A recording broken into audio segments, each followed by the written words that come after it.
Надо в хату. Тьма, пришедшая со Средиземного моря, накрыла ненавидимый прокуратором город и обосрала мою машину.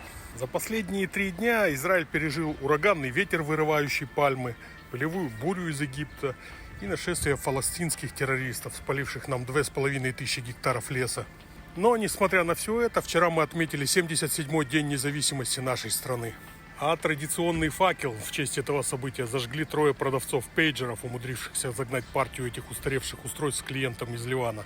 И чтобы кто там не мечтал в своих влажных мечтах, Израиль был, есть и будет. И дай бог, чтобы все наши самые большие проблемы были как засранная египетской пылью моя машина. Ам Исраэль хай.